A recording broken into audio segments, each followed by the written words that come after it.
Ang programang ito ay rated SPG. Striktong patnubay at gabay ng magulang ang kailangan. Maaaring may masiselang tema, lengguwahe, karahasan, sexual, horror o droga na hindi angkop sa mga bata. Dapat mamatay na lang kayo para kasama niyo mabago ang sikreto namin ng anak ko.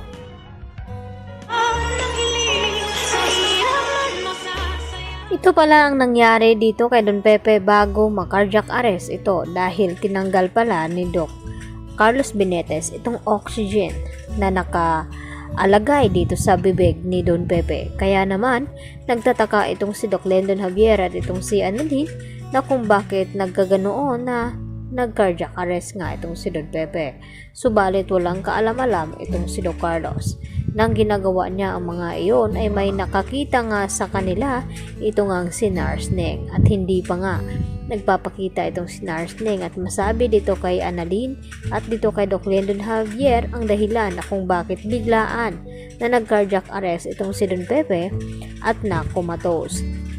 Dahil pagkatapos ngang kinausap ni Annalyn itong si Don Pepe at nalaman ni Carlos na tila naramdaman ni Annalyn na pinisil-pisil nga ni Don Pepe ang kamay dito ni Annalyn at dito naman nagkaroon ng pag-asa itong si Annalyn na makarecover nga itong kanyang lolo.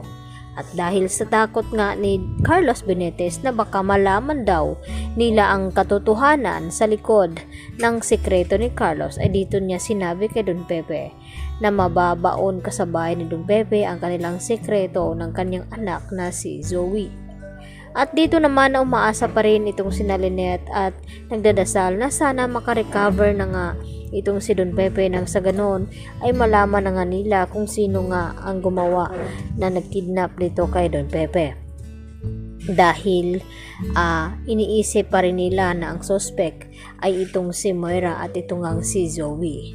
Dito naman sa Apex, nagkakagulo naman itong mga kaibigan dito ni Annalyn dahil napag-usapan nga nila itong nangyari kay Don Pepe na kumatos nga ito at awang-awa naman ang mga ito at dito pa rin na prime suspect pa rin nila itong si Moira at itong si Zoe at nagbubutuhan nga ang mga ito. At dito naman na bumuto itong si Doc Prado kay Annalyn at itong mga kaibigan ni Annalyn ay si Zoe pa rin ang kanilang binoto, lalo na itong si Joy dahil nagdududa pa rin siya na may kinalaman daw talaga itong si Zoe sa nangyaring aksidente kay Don Pepe.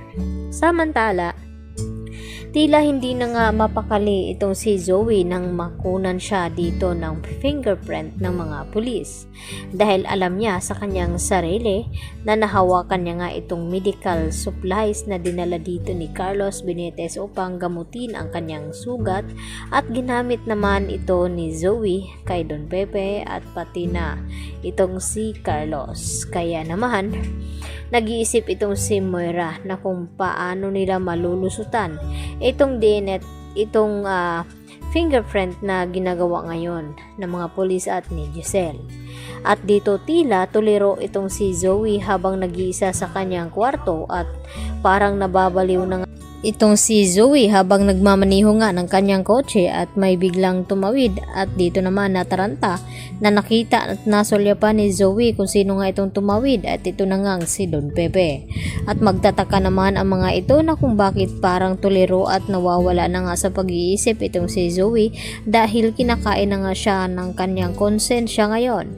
At dito nga na sinasabi ni Moira na kumalma itong si Zoe baka mahahalata siya ng mga kamag-anak dito ni Don Pepe, lalo na itong si RJ at Giselle. At sinisisi pa nga ni Zoe itong si Annalyn sa nangyaring cardiac arrest dito nga ni Don Pepe dahil sa suggestion ni Annalyn na yun nga ang gawin na sa kanilang operasyon. Subalit hindi naman kasalanan ni Annalyn ang mga iyon. Yan ang ating pakaabangan at pakatutukan bukas sa Abot Kamay na Pangarap. Yan lang po at marami pong salamat sa inyong pakikinig at panonood. Hanggang sa muli, bye-bye!